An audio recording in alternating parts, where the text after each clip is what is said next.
Селям алейкум, хайрлах шамлар, добрый вечер. В эфире телеканала АТР. Вы смотрите марафон «Сейф АТР. Голос Крыма» має бути в эфире. В студии для вас работаю я, Гульсум Халилова. В рамках нашего марафона мы обсуждаем основные новости и события сегодняшнего дня. Вы также можете присоединяться к нашему эфиру. На экраны ваших телевизоров режиссера периодически выводят номер телефона +38 073 419 41 58. Звоните нам абсолютно бесплатно по Вайберу. Присоединяйтесь по скайпу atr.tv, это наш адрес. Подписывайтесь на наш YouTube-канал, там мы выкладываем самые интересные фрагменты из наших эфиров. Там мы вещаем как в онлайн-режиме, так и в записи. Можете видеть все наши программы. Телеканал АТР большими буквами латиницы.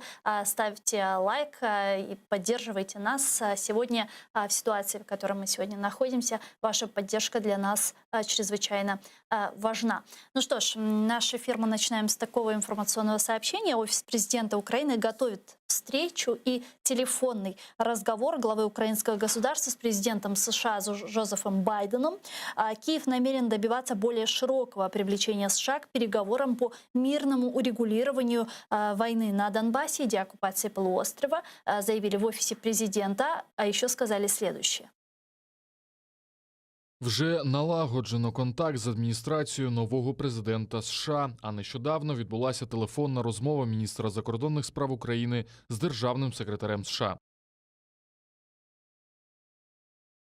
С нами сейчас на прямой связи Андрій Тетерук, народний депутат України 8-го скликання. Пане Андрію, вітаю вас.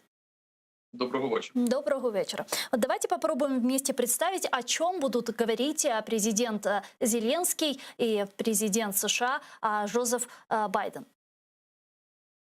Вони можуть говорити виключно про відносини між нашими країнами і про обсяги нашої співпраці в насамперед безпековій сфері і в сфері наших зовнішніх відносин з країнами-партнерами. Про що конкретно насамперед Верховному головнокомандувачу Зеленському треба говорити про всіляке сприяння і посилення обороноздатності нашої країни в умовах протистояння з Російською Федерацією. Це має бути питання номер один для нього.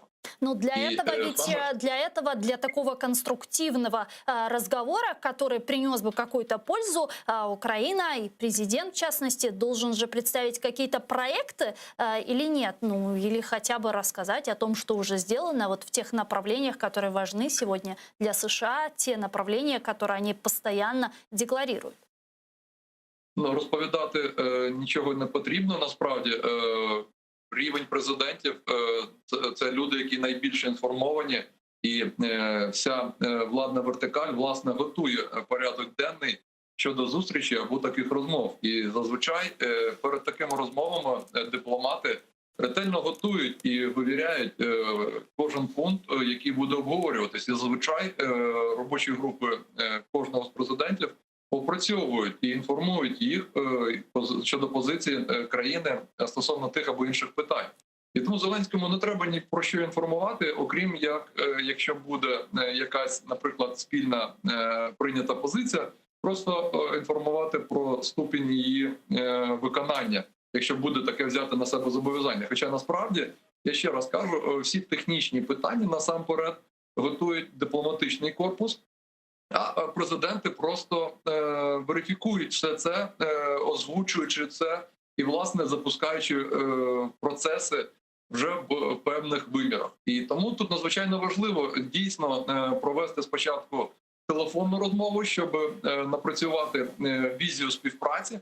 І після того було б корисно, звісно, аби наш президент запланував візит і зробив візит в Сполучені Штати до Вашингтону, щоб міг успішно впроваджувати зовнішню політику нашої держави.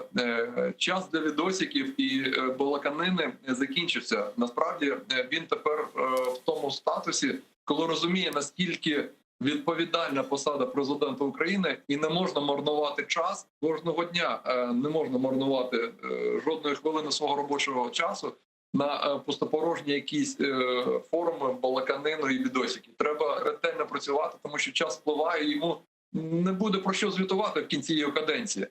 І тому тут треба дуже прискіпливо ставитись до підготовки таких зустрічей і, власне, до їх реалізації вже прийнятих на себе зобов'язань. Мгм.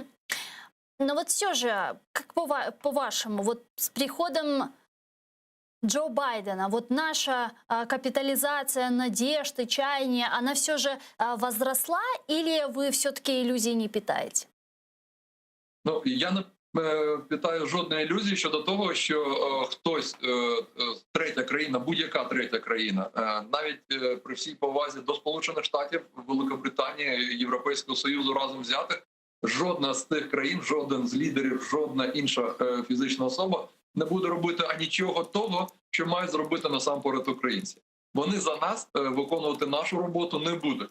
І тому ми говоримо про їх допомогу лише як ми б говорили про каталізатор певних подій. Насамперед ми маємо демонструвати чітку розуміння і послідовність кроків щодо того, як посилювати нашу державу, як ми послаблюємо ворога, і лише як компонент всієї цієї титанічної насправді роботи ми можемо просити про посилення таких наших зусиль. Але якщо ми не робимо нічого, задавати питання, як вже вигулькнуло у президента, я задам питання, а чому ми, собственно, не в НАТО? Не в НАТО, Ну, да. це просто, да, це просто ні про що. Це Ну вот я же кумедно навіть про это и звучить. говорю. Вот, а с чем мы придем, действительно, даже если будет такая встреча, вот с чем мы придем, чего мы ждем?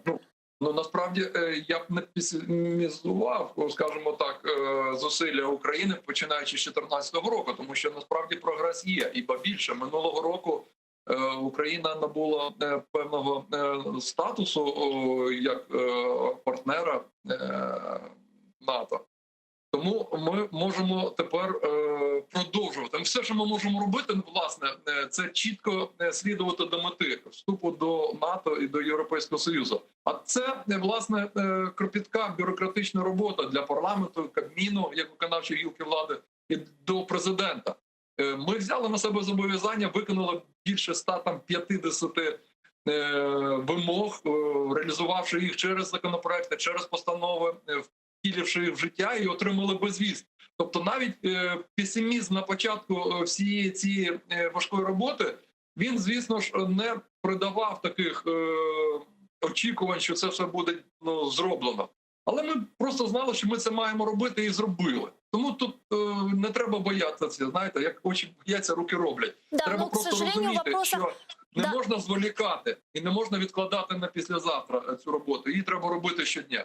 Безусловно, но, к сожалению, в вопросах урегулирования войны на востоке Украины и деоккупации Крыма так существенно мы не продвинулись. Погоджуюсь. Байден неоднократно во время своей предвыборной кампании сообщал о том, что приоритетом во внешней политике для него будет Украина. Вы уже замечаете вот эти проявления поддержки и какие они могут быть?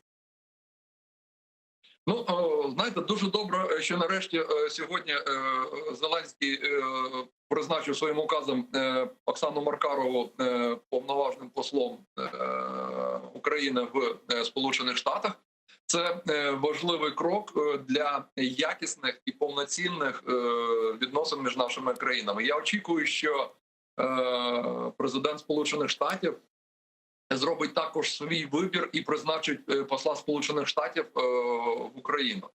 Це налагодить, по-перше, дієву співпрацю, канали обміну інформацією, і, по-друге, дозволить нашим владам якісно співпрацювати. Друге питання. Що нам треба робити, щоб якнайшвидше звільнити окуповані території, як півострову Крим і Донецької, Луганської областей? Тут треба, щоб наші зусилля були мультиплікатором посилені всіма нашими партнерами. А для цього ми маємо їх оприлюднити, що ми хочемо досягнути, в який спосіб. Тобто та позиція Зеленського, коли він казав, що просто треба перестати стріляти, вона, очевидно, була непідготовленою, вона була недієвою. І я очікую від нього тепер реального плану, що він збирається робити.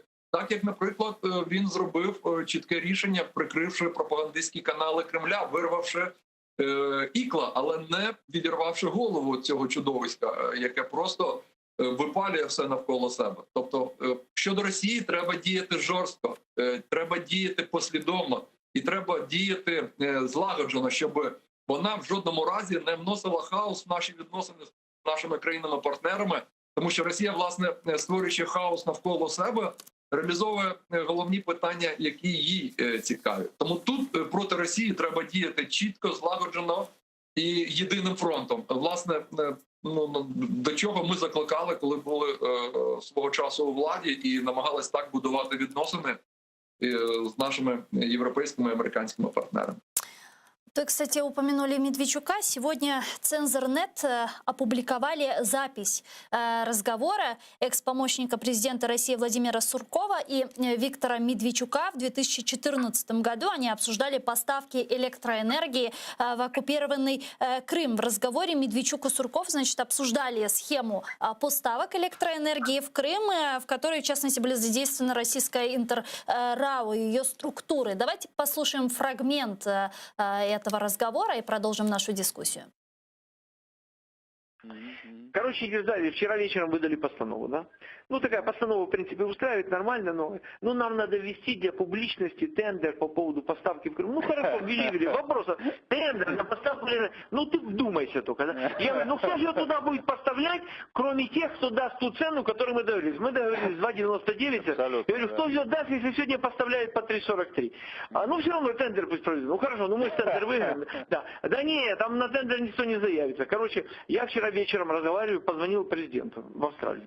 Я говорю, послушай, ну, цирк продолжается. Он говорит, так, смотри, попроси, чтобы был контракт с этой нашей структурой, о которой ты договорился, ну, точнее, ты понял, да, какая она наша, да, понятно. Да, с Интеррао и структурой Интеррао в Крыму, которая будет приобретать эту электроэнергию. Да. И мы сейчас этот, якобы там, ну, тендер уже пишут, мы этот тендер проведем, там будет единственный участник, никто же не заявится, но мне нужны эти контракты, и мы тогда подписываем, соответственно, наш Украинтер. Он говорит, ну, там в контракте будет написано, что ту электроэнергию, которую покупает Украина, будет. Я говорю, ну, конечно, будет. Мы же два одновременно подписываем с Интеррао в России и со структурой Интеррао в Крыму. Это же гарантированные поставки. Два контракта.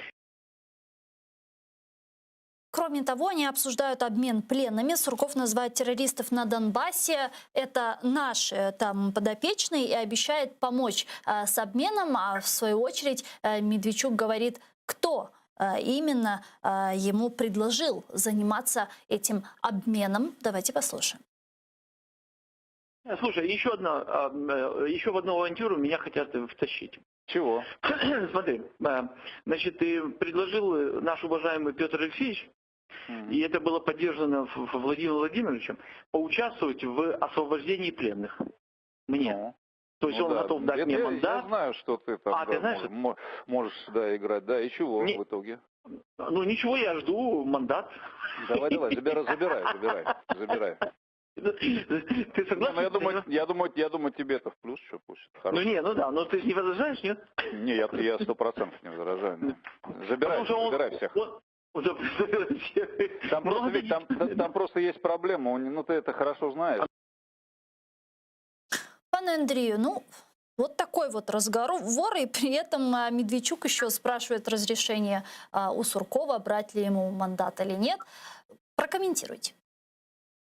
Ну, власне, тут немає додатково чого коментувати. Я неодноразово вже стверджував, що в сучасну епоху цифровізації неможливо утаємничити будь-яку інформацію, якщо вона не спеціально зберігається під грифом секретно, там не всяке таке, і то бувають витоки інформації. Зараз, звісно, треба дивитись, чому саме зараз стався витік цієї інформації. Ну, для мене друге питання, немає жодного сумніву в тому, що Медведчук був, є і залишиться ворогом нашої країни, тому що ви бачите самі за інтонацією, як він підлобузницький підхіхікує, щоб сподобатись Суркову, там, Путіну. І тому, власне, люди, маючи такі контакти, готові продати Україну оптом в роздріб, аби вирішити свої такі шкурні, як їх називають, інтереси. Ну, я просто Для пытаюсь нас, понять, действительно була ли на чітка то время... позиція, що Медведчук має сидіти за ґратами, а не в Верховній Раді.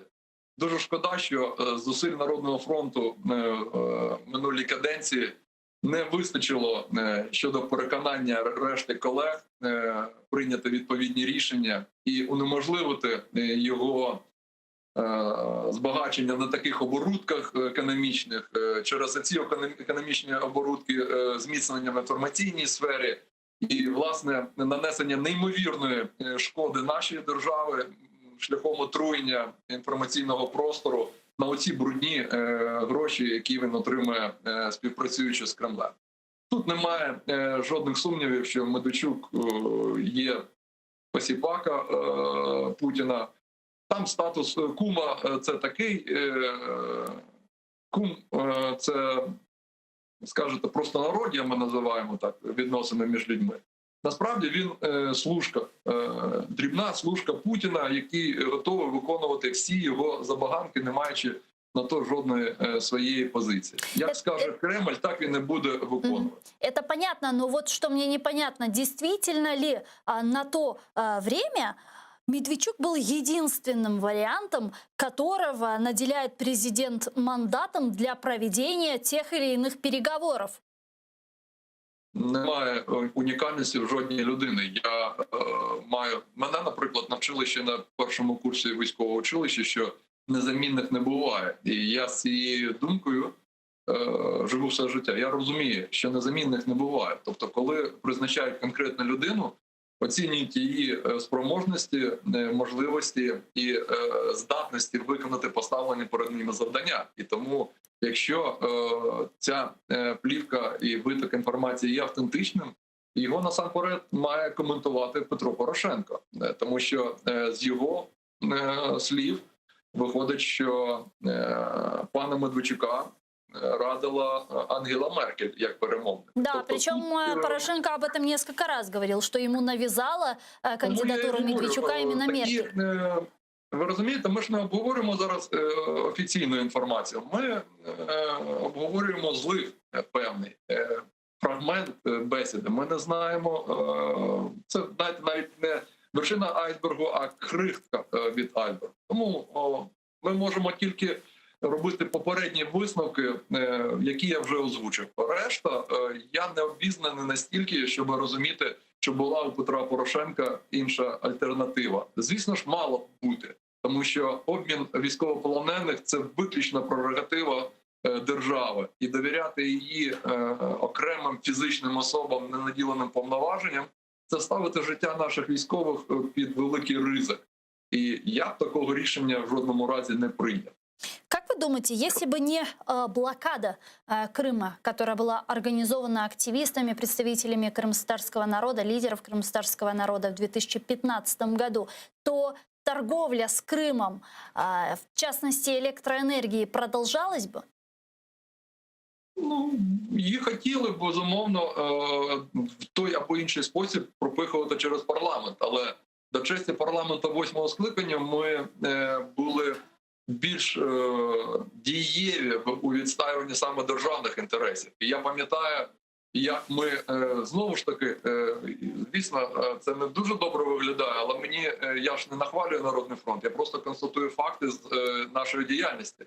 Ми так само намагались зробити все можливе, щоб і пан Фірташ, який в Криму там мав підприємство, не мав тих пільг, і взагалі не було цих схем, які дозволяють олігархату збагачувати. Тому, на жаль, я ще раз кажу, коли парламент не є основним гравцем, то тоді виникають такі оборудки, які рано чи пізно все одно стають відомими на широкий загал. Тут треба просто розуміти, що політика дійсно може бути брудною. Для того, щоб її такою не було, всі рішення мають бути зрозумілими, прозорими, проводити через парламент в результаті обговорення, щоб жодні такі правки, які іноді, знаєте, закладають, як ми їх називаємо закладки, не вигулькували у результаті таких оборудок або корупційних скандалів. Тому парламент і має бути таким чином побудований, щоб по-перше, робота народних депутатів, по-друге, обговорення питання прийняття рішень і затвердження має бути абсолютно зрозумілим всім українцям, щоб всі розуміли, що не цікавитись політикою – це все одно, що наражати себе на небезпеку, тому що потім, вибачте, політика починає цікавити саме в такий спосіб, достатньо сумний. Но вот Тому эти що последние це решения... корупційні оборудки. Чому я кажу сумний? Тому що Да. ці корупційні оборудки, врешті-решт, платять податками громадяни України. Вот эти последние решения, принятые Зеленским, решение РНБО, санкции по Медведчуку, лишение лицензий пропагандистских телеканалов, и сегодня появилось сообщение, что будут заблокированы более 400, если я не ошибаюсь, сайтов, которые имеют отношение к российской пропаганде. Вот эти решения народ понимает, и как вы их оцениваете?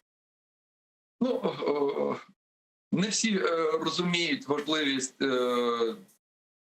прийнятих рішень. По-перше, через те, що держава вщент просто зруйнувала будь-яку якісну комунікацію, пояснюючи, чому приймаються такі рішення, які очікуються від них результат і чому необхідно приймати їх. Ми не бачимо офіційної позиції самого президента. Ми не бачимо тих посадових осіб, які зобов'язані в силу своїх посад пояснювати, чому приймаються такі рішення. Ми бачимо, що лідери суспільних думок там в приватних акаунтах і пабліках намагаються пояснити лінію партії, як то кажуть. Але це створює достатньо низький поріг сприйняття більшістю українців. Якщо приймаються такі рішення, то окрім секретаря РНБО має вийти президент і пояснити, що це його рішення як голови РНБО, і він вбачає в тому таку небезпеку. І дійсно закриття пропагандистських каналів – це величезне нанесення шкоди Російській Федерації, тому що ми послаблюємо і інструментарій ведення агресивної війни проти України. Кожен українець має розуміти, що свободою слова тут прикритись неможливо. Ця робота російських пропагандистів нічого спільного з свободою слова не має. Безусловно. Це абсолютно маніпулятивні техніки промивання мізків. І тому, безумовно, такі канали треба закривати. Але щодо, ви згадали рішення закрити сайти, там 416 сайтів, там абсолютно безглузда ситуація за заявою одного пана, який вважає, що нібито на цих сайтах про нього погано писали. Він написав заяви, там така була робота, і всі 416 сайтів одна суддя собі дозволила ім'ям України припинити їх діяльність. Це абсолютно безглуздо і неправильно, тому що, ще раз кажу, суддя не має права робити такі речі без проведення відповідної експертизи з боку кіберполіції або Служби безпеки України. Всі решта, якщо ми говоримо, що це російські сайти і вони належать до категорії розповсюджувачів пропагандистських матеріалів і риторики Кремля, то відповідно мають бути так знову ж засідання РНБО, мають бути підготовлені відповідні документи. І я ще раз кажу, ми маємо робити все, залишаючись в правовому полі. Це дуже крихкий лід, якщо ми будемо у відповідь Російській Федерації робити якісь незаконні дії. Це дозволить їм, користуючись тим, що Україна згідно Конституції права держава, подавати в суд, захищати себе і після того вже вважати, що вони мають таку індульгенцію тепер безкарно продовжувати свою брудну роботу. Пане Андрею, оставайтесь на связи. Мы сейчас обсудим еще одну новость со следующим нашим гостем, который подключился к нам по телефону. Это заместитель прокурора Автономной Республики Крым Виталий Секретарь. Сегодня прокуратура АРК вместе с украинскими правозащитниками передала в Международный уголовный суд 10-е информационное сообщение о преступлениях в Крыму, которое касается деятельности журналистов на полуострове после его оккупации России. Об этом на пресс-конференции сегодня сообщил прокурор Автономной Республики Крым Игорь Паначевный. Пане Виталию, витаю вас. Доброго дня, пане Виталий. Да, расскажите, пожалуйста, об этом информационном сообщении. Сколько уголовных дел входит в него? О чем рассказали Международному суду? Так, дякую. Ви дійсно правильно сказали, що це вже 10-те інформаційне повідомлення, яке надіслано прокуратурою Автономної Республіки Крим та міста Севастополя до Міжнародного кримінального суду. І в даному випадку ми надали Міжнародному кримінальному суду всі факти порушення прав журналістів з боку окупаційної влади Російської Федерації, починаючи з лютого 2014 року і закінчуючи лютим 2021 року, які, на нашу думку і на думку наших партнерів, з якими ми готували це повідомлення, є злочином по розумінні статті 7 Римського статуту МКС, а саме переслідування. В даному повідомленні ми аналізували все з самого початку і фактично відправною точкою ми ставили 6 березня 2014 року, коли в тому числі був захоплений передавальний центр в Криму, коли були відключені повністю від частот українські ЗМІ і на їхню зміну були підключені російські пропагандистські.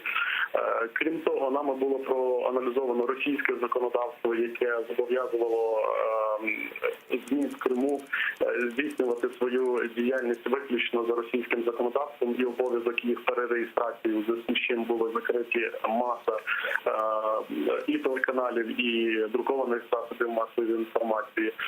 Також було проаналізовано законодавство Російської Федерації, яке було прийнято спеціально після окупації, ті самі статті про публічні заклики до здійснення терористичної діяльності та здійснення екстремістської діяльності і тому подібне, під гребінку яких застосовували ці норми до журналістів, які говорили про те, що Крим є територією України і відбувається незаконна спроба анексії Криму Російської Федерації. А сколько это уголовных дел?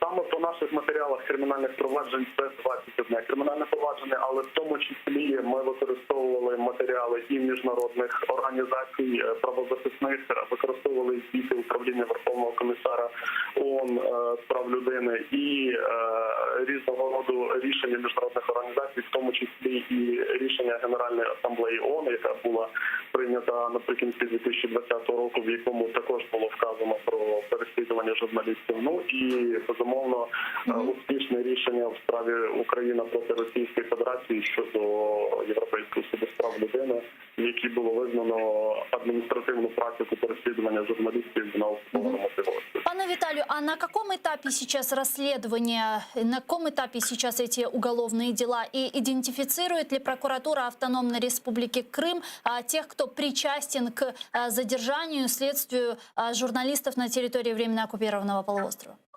Безумовно, на даний час ми маємо 13 підозр у вчиненні злочинів щодо працівників медіа. І серед підозрюваних в нас є представники підконтрольного Росії незаконного збройного формування та самооборони Криму, колишні представники Служби безпеки України, які в подальшому перейшли на бік уряду Російської Федерації і вступили на службу до так званого ФСБ Російської Федерації та Республіки Крим, а також судді окупаційних судів, які виносили вироки щодо журналістів і громадських блогерів. А есть ли у нас какие-то реальные возможности вот, подозреваемых каким-то образом вот им вынести приговор, вывести на территорию Украины? Я так понимаю, что эти люди находятся на территории полуострова. Объявить их в Интерпол каким-то образом? Безумовно, основна проблема, яка зараз є, це проблема на законодавчому рівні врегулювання процедури спеціального досудового розслідування.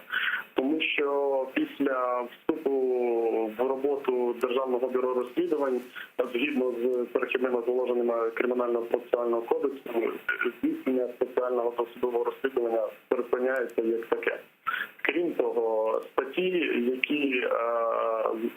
за якими можуть бути притягнені ці особи до відповідальності і передані обвинувальні акти до суду, вони не входять до переліку тих, стосовно яких може бути спеціальне досудове розслідування. І є декілька моментів ще й стосовно міжнародного розшуку, саме в кримінальному процесуальному кодексі, які забороняють нам саме в цій категорії справ отримати той результат, про який ви говорите. Але позитивним обнадійливим для нас є те, що зараз в парламенті розглядається ряд законопроєктів стосовно удосконалення процедури спеціального досудового розслідування. Ми чекаємо його в найближчі прийняття, щоб воно розв'язало нам руки, і ми могли вже в подальшому в наші українські суди направити обвинувальні акти для винесення так званих заочних вироків.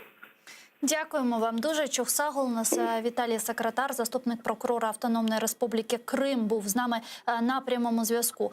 Пане Андрію, на материковой части Украины сегодня у нас есть ряд структур по Крыму. Это и вот прокуратура Автономной Республики, это постоянное представительство президента в Крыму, это нацполиция по Крыму. Вот как вы оцениваете эффективность этих структур?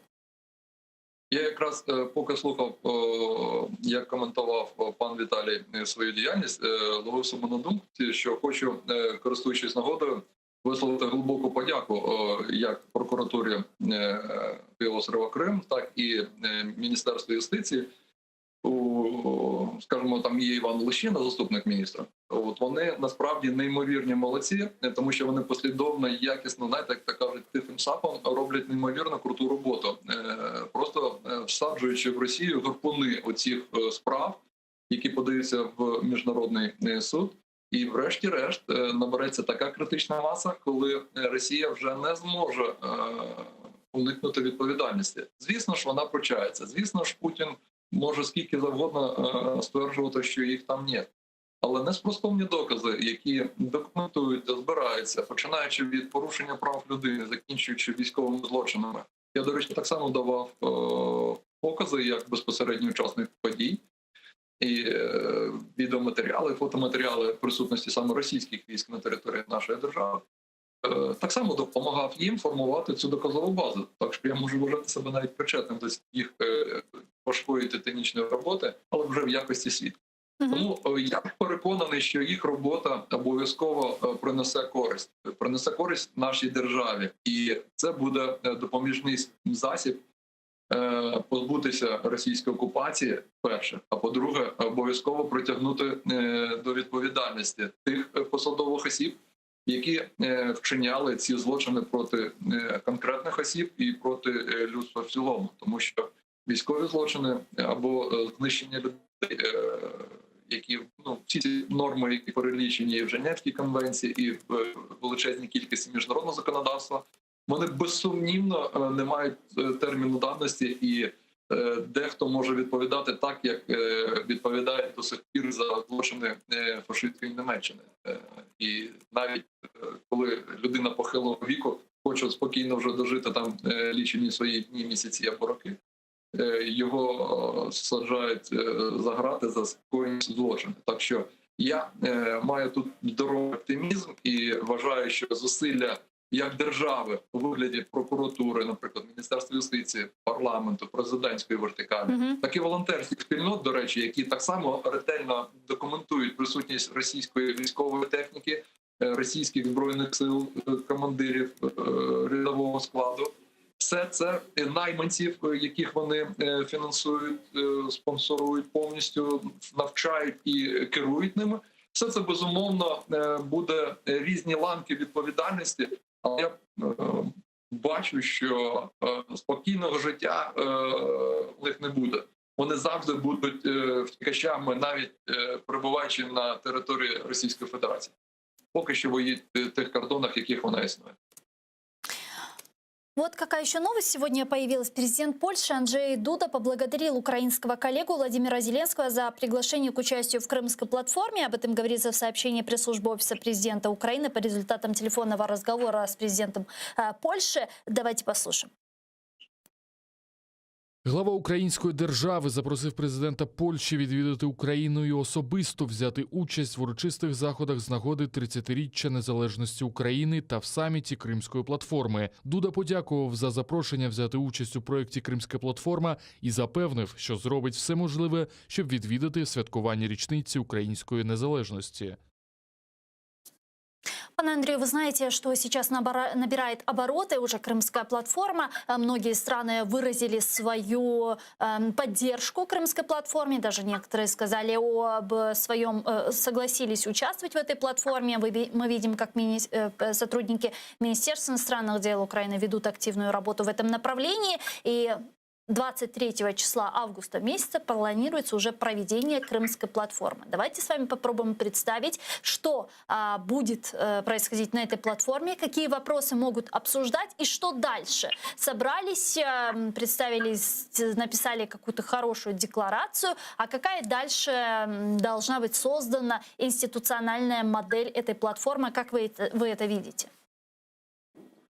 Ну, насамперед я хочу сказати, що Польща з перших днів агресії Російської Федерації була не тільки надійним партнером, але й адвокатом у відносинах України з Європейським Союзом, про що ми ніколи не забували, не забудемо і будемо пам'ятати. І, до речі, у нас налагоджена дуже дієва співпраця не тільки на рівні голів держав, але й навіть на рівні Сейму польського і парламенту України. І я так само був народним депутатом, який входив в асамблею Україна-Польща, і ми робили дуже багато для того, щоб, по-перше, зняти багато гострих питань, які заважають нашим партнерським відносинам, і які треба залишити історикам, але не політикам. Але ми насамперед фокусували увагу, що допомагаючи один одного, ми мультиплікатором робимо сильнішими наші країни в цілому. І тому, звісно ж, Анджей Дуда є послідовним прихильником допомагати Україні. І тому його роль може бути надзвичайно важливою і корисною. Тому що, по-перше, Польща є невід'ємним членом Європейського Союзу. Вони пройшли той шлях, яким ми зараз йдемо. Вони можуть бути нам корисними у адвокації України у вирішенні надзвичайно складних питань, якими є такі спірні територіальні питання, які існують під час бойових дій між нашою державою і Російською Федерацією. Який порядок денний має бути оприлюднений? Ну, насамперед, ми маємо усвідомити, що Росія є окупант і в жодному разі, за жодних обставин не толерувати згадку Криму як частину російської території. Насправді це і буде створювати величезний обсяг проблем економічних, політичних для самої Російської Федерації, що унеможливить імплементацію цього півострова в структуру Російської Федерації. По-друге, має бути напрацьований план поетапного посилення санкцій, тиску на Російську Федерацію, арешту майна Російської Федерації через просто недотримання, по-перше, і порушення чисельних міжнародних угод. Тут їх перелічувати можна півгодини. На це треба приділити окрему увагу. По-друге, треба робити все можливе, щоб було розроблено і створено чіткий план, який би підтримували не тільки наша країна як організатор цього плану, але й всі країни-партнери, які би воліли допомагати Україні як демократичній державі, яка потерпає від російської агресії. І коли цей план буде оприлюднений, коли він почне покроково втілювати життя, то Російська Федерація буде мати менше оперативного простору для насаджування своїх наративів, які вона робить. Бо це перше. По-друге, їй буде все коштовніше утримувати півострів Крим як величезну військову базу. Тому що мілітаризація цього півострову насправді є загрозою не тільки для України, але й для Чорного і регіону, взагалі Чорноморського регіону, так. Всій Європі, так, по всьому Чорноморському регіону.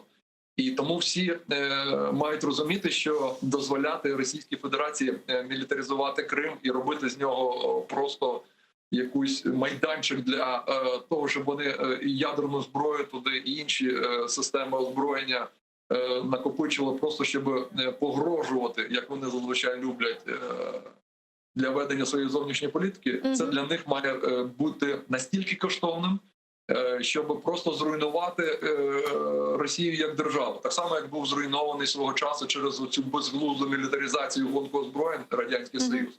До цього треба прагнути, до цього не треба боятись. Треба просто розуміти, що це процес виживання. Або вони, або ми. Кроме всего прочего, президент Украины обсудил с Анджеем Дудой совместное противодействие завершению строительства российского газопровода «Северный поток-2». Вот что говорится в офисе президента. Давайте послушаем вместе. Цей проєкт, по суті, пастка для всієї Європи. Його не можна допустити. Подальше посилення санкцій проти цього проєкту – це гарантія енергетичної безпеки Європи. С нами сейчас на прямой связи по телефону эксперт у нафтогазовой галузи Михайло Крутихин. Пане Михайло, здравствуйте. Добрый вечер. Вот Россия, как мы видим, вот наши недавно внешней разведки Украины сообщили, что Россия возобновила интенсивные работы по строительству трубопровода ударными темпами. На глубинах 65 и 70 метров труба укладывается вдвое быстрее, чем значительно меньших глубинах. Некоторое время назад вы включались в наши эфиры и неоднократно говорили о том, что Россия Северный поток не достроит. Но вот сейчас мы видим, что вот она как-то такими ударными темпами пытается ее достроить. Что будет, как думаете? Ну, во-первых, темпы не вполне ударные. Это хорошо, если они строят, но прокладывают трубу где-нибудь 300-400 метров сейчас. А потом длительный перерыв. Но еще вопрос в том, где они все это делают. Они прокладывают ее на участке, который не соединен с востока с той трубой, что идет с российского берега, а на западе не соединен с германским берегом. А работы в германских территориальных водах остановлены, поскольку нет разрешения. По иску природоохранных организаций Германии разрешения были отозваны, и в германских водах эта баржа работать сейчас не может. Давайте посмотрим все-таки, что будет дальше. Насколько санкции Соединенных Штатов Америки сегодня повлияли на невозможность строительства, завершения строительства Северного потока-2? Или же все же они не так существенны? Ну, санкции запрещают строительство. Запрещают на глубинах больше 100 метров. Но баржа, судя по всему, пока еще не выходила до таких глубин, где ей было бы что-то запрещено. Баржа сама находится под санкциями, то есть она не может получить помощь ни в каком порту. Я не исключаю, что будут введены санкции против вспомогательных судов, которые работают на этой операции. И мы видим уже, что под воздействием этих санкций, как говорят американцы, 18 компаний покинули проект. Среди них такие важные компании, как норвежская компания Бенношке Веритас, которая должна была сертифицировать этот газопровод на предмет его безопасности экологической, технологической. А вот без этой сертификации он работать просто не сможет. Уже 3 страховые компании покинули этот проект. Кто там может застраховать эти операции, тоже не ясно. И вот теперь по последнему сообщению из проекта ушел один из финансистов, то есть германская компания Wintershall, которая, кстати, на 30% принадлежит российскому олигарху Фридману, она все-таки решила больше не инвестировать в этот проект и бросить свои деньги, которые уже были на это потрачены. А потратили они $730 миллионов, им осталось еще 220 миллионов положить, и они, судя по всему, поняли, что возврата этих денег им ждать не придется. Поскольку проект этот, даже если там что-то проложит, какие-то трубы, он не заработает и прибыли инвесторам таким не дождаться.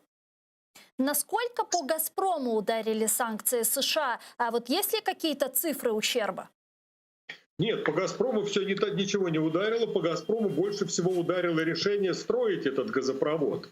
Поскольку «Газпром» в своей инвестиционной программе потратил несколько десятков миллиардов долларов для того, чтобы проложить новый газовый коридор Ямальского полуострова до Балтики и до Черного моря, и потом еще вложился сам 50% морского участка, это расходы «Газпрома». То есть То это есть, абсолютно невыгодный для них проект, для «Газпрома».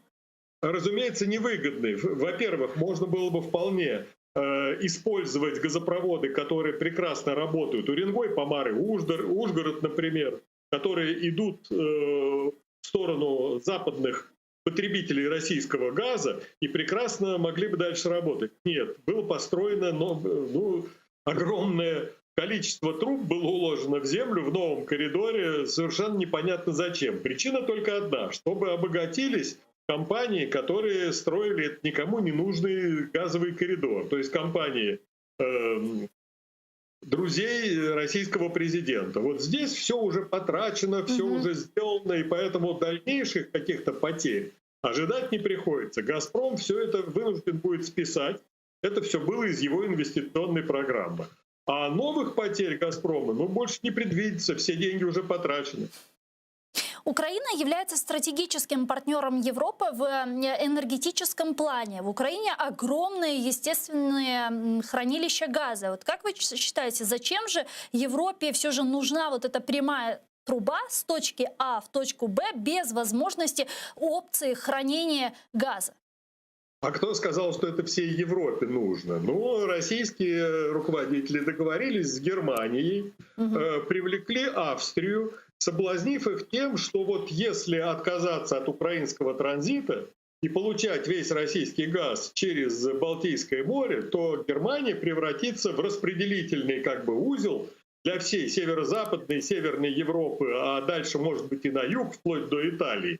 И такую роль Германии, и экономическую, и политическую, в общем-то, нельзя недооценивать. Немцы соблазнились и дали согласие на то, чтобы на российские деньги, поскольку, на халяву немцы получили такой соблазн превратиться в распределительный узел для российского газа для всей Европы. Вот это немцы и австрийцы, а другие-то не высказывались за такой проект. Скажите, как дальше будут развиваться события? Как вы думаете, все же Северный поток достроят или он превратится в индустриальную руину на дне Балтийского моря? Вот у меня такое ощущение, что все-таки даже если его для вида достроят, то пользоваться им будет нельзя. Это будет действительно большая индустриальная руина на дне Балтийского моря.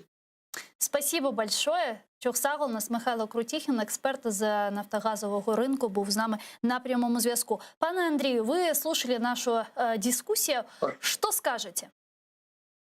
В цілому я погоджуюсь з паном експертом Крутіхіним за виключенням одного питання. Будівництво Південного потоку-2, Північного потоку-2, в жодному разі не є проєктом заробляння грошей. Це було виключно політичне рішення Кремля. І так як він застосовує розподіл нафти і газу як елемент тиску на уряди, і ми пам'ятаємо і сумнозвісні підписані угоди з Україною, коли ми потрапили в тотальну кабалу, в такий газовий зашморг, як ми його називаємо, і потім добре, що уряди Яценюка там розпочали позови, знову ж таки, до міжнародних судів в Страсбурзі, і ми позбавили Росію права шантажувати нашу державу. Але разом з тим Європа так само піддавалась тиску і шантажу Російської Федерації, коли вони в новорічні свята прикривали вентиль і позбавляли в 20-градусні морози мешканців Європи права отримувати блакитне паливо. Тому в жодному разі це не проект для заробляння грошей. Путін вже з Росії накрав трильйони доларів. Він за 1000 життів не зможе витратити всі ці кошти, навіть якщо він буде кожні 10 років будувати новий палац в Генічжикі. Це питання диктування волі Кремля. Це надзвичайно потужний елемент політичної гри, який Кремль намагався розіграти. І ми знову ж таки неодноразово закликали, по-перше, всіляко на міжнародних майданчиках привертало увагу, що це саме не економічний, а політичний елемент агресії із зовнішньої політики Російської Федерації, і закликала наших партнерів. Ми навіть декілька приймали постанов, звернень до урядів країн всього світу, щоб була одностайна реакція не дозволяти, не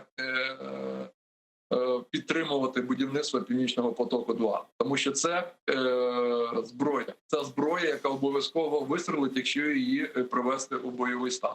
Тому Дякую. він не має бути побудований, навіть якщо залишиться добудувати 1%. Це гроші на вітер, але для Росії це нічого. Для них головне брязкати зброю. І цю зброю у них, я впевнений, вже забрали. Дякую дуже, пане Андрію. Спасибо большое, что были с нами на протяжении часа. Андрій Тетерук, народний депутат України 8-го скликання, був з нами на прямому зв'язку. Тешекурлер.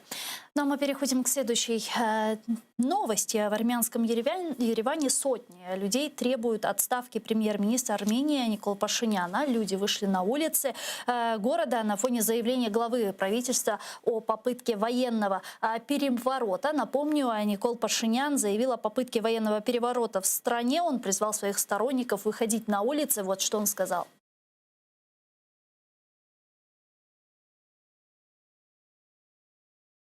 Как избранник народа Армении, как премьер-министр Армении, мой указ всем служащим армянской армии. Господа, занимайтесь вашим делом и защитой территории Армении. Это мой указ, никто не может перечить этому. Некоторые попытались втянуть армию в антигосударственный процесс. Заявление главного штаба военных сил Армении – это попытка военного переворота, и народ не позволит этого. В Кремле сообщили, что испытывают тревогу из-за событий в Армении, призывают всех участников к спокойствию. Об этом сообщил пресс-секретарь Путина Песков. Вот что он сказал. Мы с тревогой наблюдаем за развитием ситуации в Армении. Мы считаем это исключительно внутренним делом Армении, нашего очень важного и близкого союзника. Мы призываем всех, естественно, к спокойствию. Сейчас стоит важная задача по дальнейшей реализации тех пунктов тристороннего документа по урегулированию вокруг Нагорного Карабаха, который был подписан уже несколько месяцев назад. С нами сейчас на прямой связи Турция, политический аналитик Тугрул Исмаил. Тугрул Бей, селям алейкум. Алейкум салям. Тугрул Бей, что происходит в Армении? Можно ли это назвать военным переворотом очередным? И что будет с Пашиняном? Все же удастся ли ему сохранить власть? Ну, во-первых, надо сказать, что это не военный переворот, хотя премьер-министр Армении так назвал, попытка переворота. Угу. Это надо отметить, что это как бы предупреждение группы военных, которые руководят Генштабом Армении во главе с Оником Гаспаряном. Это недовольство тем, что последними выступлениями Пашинян как бы и высказался против российского вооружения, тем более по поводу ракет «Искандер», что использование было их неудачным, это где-то использовано 10%, и некачественное вооружение. Кроме того, обвинял военных Армении в проигрыше Карабахской войне. Надо сказать, что Оник Гаспарян — это тот руководитель и тот начальник Генштаба, который довел до сведения Пашиняна в свое время, что война в Карабахе проиграна. А теперь сейчас идет такая политическая игра. Оник Гаспарян обвиняет премьер-министра в том, что он проиграл войну и должен уйти в отставку. Сейчас идет вот такая попытка политической игры. Ну, здесь заявление Пашиняна, я думаю, очень своевременно. Он использовал свои ресурсы, тем более социальных ресурсов, призвал всех сторонников выйти на площадь Республики Ереване и показал свою силу. Кроме того, Министерство обороны Армении, в отличие от Генштаба, заявило, что армия Армении не вмешивается в политические дела, занимается своим делом. Здесь, конечно, очень важно было и заявление и России, я думаю, и Турции тоже одновременно. Турция категорически высказался против любого военного вмешательства или попытки какого-то приворота в дела любого государства, в том числе и Армении, несмотря на то, что между Турцией и Арменией нет дипломатических отношений, но любая попытка военного переворота Турция видит незаконным и антидемократическим, поэтому выступила против. А российская сторона просто открыто заявила, что это внутреннее дело Армении, и оно не будет вмешиваться, все должно пройти на конституционной основе. Здесь да, но мы же с вами понимаем, мы образованные люди, что не всегда то, что говорится, является правдой, да, и конечно, не является конечно. подлинной информацией. Вот все же я хотела спросить, как вы думаете, вот критика Искандеров со стороны Пашиняна и дальнейшие события – это основная причина сегодняшних протестов или же есть какая-то другая подноготная? Эти протесты всегда есть. То есть, начиная с 92 года, политика Армении, вы знаете, да, идет такая всегда вот есть такие моменты, которые очень спорные или там противостояния сильные. И когда вот вопросы, хочу напомнить, что и нападение на парламент было в свое время, когда была попытка договоренности между Азербайджаном и Арменией по разрешению карабахской проблемы и так далее.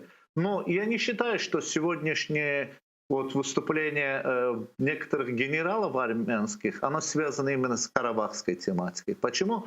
Потому что еще 10 ноября попытка была после подписания трехстороннего соглашения, да, по этому поводу, когда практически Армения объявила о проигрыше своем, признала победу Азербайджана и вынуждена была уйти из оккупированных территорий. Тогда у оппозиции были очень сильные, так скажем, позиции по поводу того, чтобы отправить Пашиняна в отставку. Тогда не удалось. Теперь с чем это связано? Я думаю, что это непосредственно связано с выступлениями Пашиняна по поводу и армии, и в том числе, и я думаю, что здесь связано... может ли Россия все же подогревать эти процессы, подогревать Генштаб, в результате чего добиться отставки Пашиняна? Ведь он ненавистный все же для Путина человек. Он же пришел в результате революции к власти. Мы же понимаем все эти процессы, которые тогда происходили. Конечно, за этим делом открыто кто стоит, сказать очень сложно. Да? Как специалист я никак не хочу или не могу сказать, вот, да, что конкретно эта страна стоит.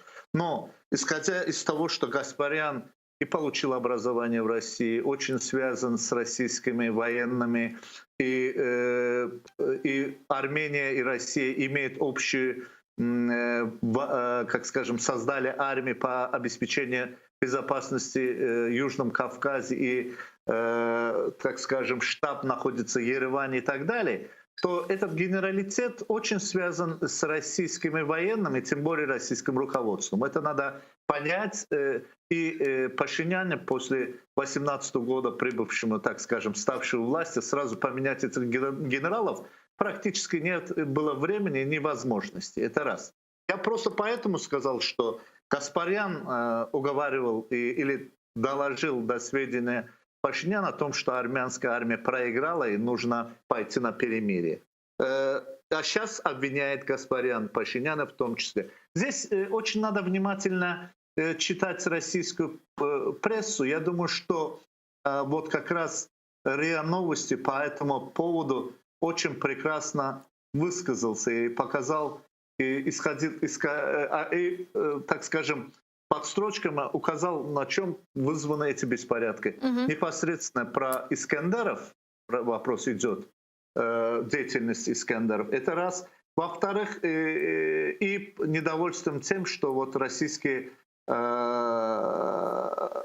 скажем, военные или там поставили некачественное оружие и, естественно, другие вот такие высказаны против России. Во-первых, надо сказать, что Путин и Пашинян переговорили, это раз. Потом сразу пошла информация, Министерство обороны Россия опровергла информацию об использовании Армении Искандера в Карабахе. Кроме того, пошла информация о том, что Пашиняна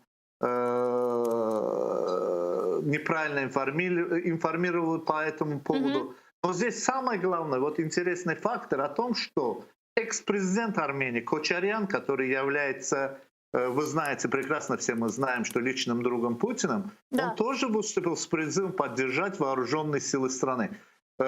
Ведь здесь самое главное, не вооруженные силы вышли на улицы, а некоторые генералы Генштаба Армении высказались по этому поводу. Министерство обороны же Армении стояло за, так скажем, открыто за Пашиняном, и все силовые структуры тоже поддержали премьер-министра. Тугрулбей, и все же, каков ваш прогноз? Какова вероятность прихода к власти военной хунты с пророссийскими такими взглядами, или же все же Николу Пашиняну удастся сохранить власть в стране?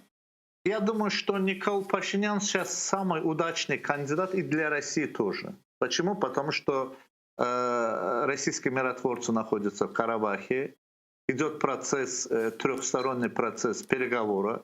Сейчас приход в Армению какого-либо, так скажем, реваншистско настроенного или политика, или военных, это просто не на руку и России тоже одновременно. Почему? Потому что планы России будут находиться под ударом.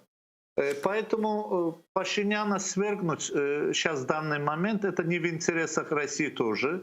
Это раз. Я считаю, что вот этими высказываниями просто российская сторона через армянских генералов как бы предупредил Пашиняна о том, что он все-таки придерживался в высказываниях против России и так далее.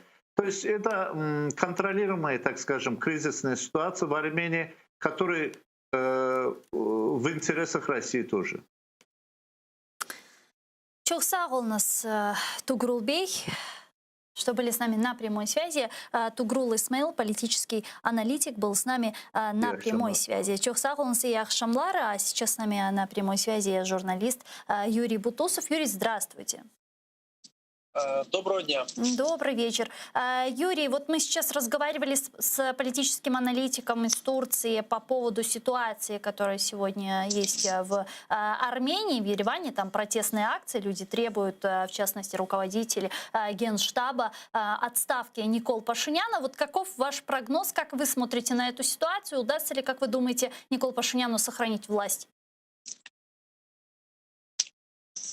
Я думаю, що я скажімо, не є експертом в питаннях Вірменії. Мені важко судити щодо того, які там суспільні настрої, але якщо оцінювати те, що відбувалось там на війні, і як керував Пашинян під час війни країною, я, відверто кажучи, не бачу там підстав для його відставки. Вірменія робила все, що могла на той момент.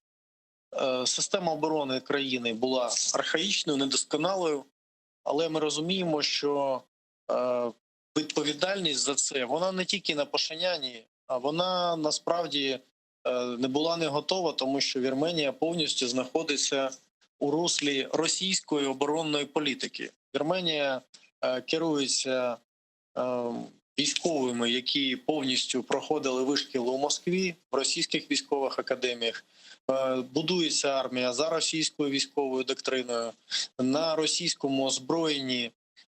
І при Пашиняні Вірменія стала частиною системи протиповітряної оборони Організації договору про колективну безпеку, створеного Росією. Тому основна проблема тут не в Пашиняні, а в тому, що оборона країни повністю залежить від Москви, від Росії. Вірменія просто заручниця російської зовнішньої політики і російської оборонної політики, які абсолютно, як ми знаємо, недосконалі, несучасні, абсолютно непрофесійні. И следующая новость, пане Юрию, которую мы хотели с вами обсудить, то есть основная. Вы являетесь главным редактором «Цензорнет», и сегодня «Цензорнет» опубликовал запись переговоров Виктора Медведчука с экс-помощником президента России Владиславом Сурковым, где они обсуждали поставки электроэнергии в оккупированный Крым и обмен пленными на Донбассе. Вот как вы прокомментируете этот разговор? Вот как нам правильно его воспринимать? Це частина тих самих Мінських угод у вересні 2014 року. Тобто були для того, щоб Росія зупинила активні бойові дії, для того, щоб зупинити великі втрати на фронті, політичне керівництво України вирішило піти на вимоги Путіна, частково піти на деякі вимоги Путіна, які стосувалися, як всім відомих питань на Донбасі, тобто фактичної легалізації російської окупації, тобто таким чином визнання російської окупації і визнання знаходження російських військових на окупованій території, так і тих домовленостей, про які не написано в Мінських угодах, але це домовленості про постачання енергоресурсів, про відносини з Кримом. Тобто це частина цього великих домовленностей. Но так или иначе, действительно ли на то время Виктор Медведчук был единственным вариантом, которого президент наделяет мандатом для ведения тех или иных переговоров, в данном случае переговоры по обмену пленными и электроэнергии?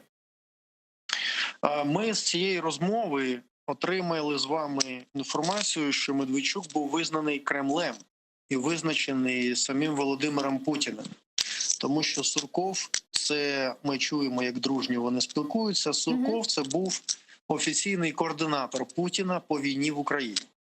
Він був координатором усіх політичних, інформаційних та економічних заходів і напряму при тому впливав навіть на військове планування, на військове вторгнення через політичні важелі. Тобто саме Сурков був ключовою фігурою у війні, він був координатором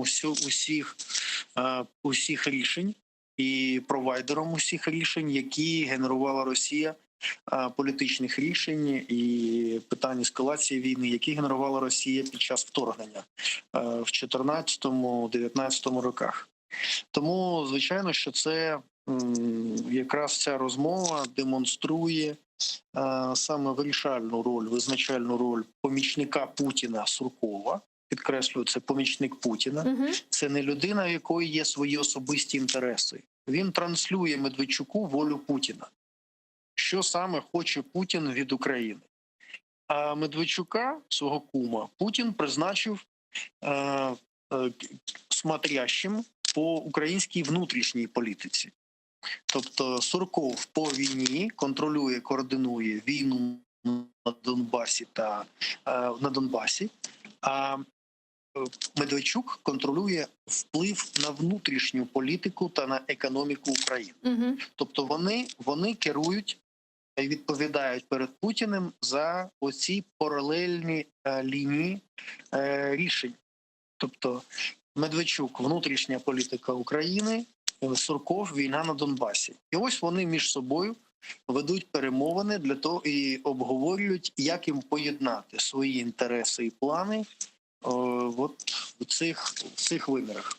Как вы оцениваете сегодня санкции, введенные относительно Виктора Медведчука? Достаточны ли они и не ограничится ли Зеленский полумерами? Що буде робити Зеленський, ми маємо зараз подивитися згідно на те, яким чином ці санкції зараз будуть виконуватись.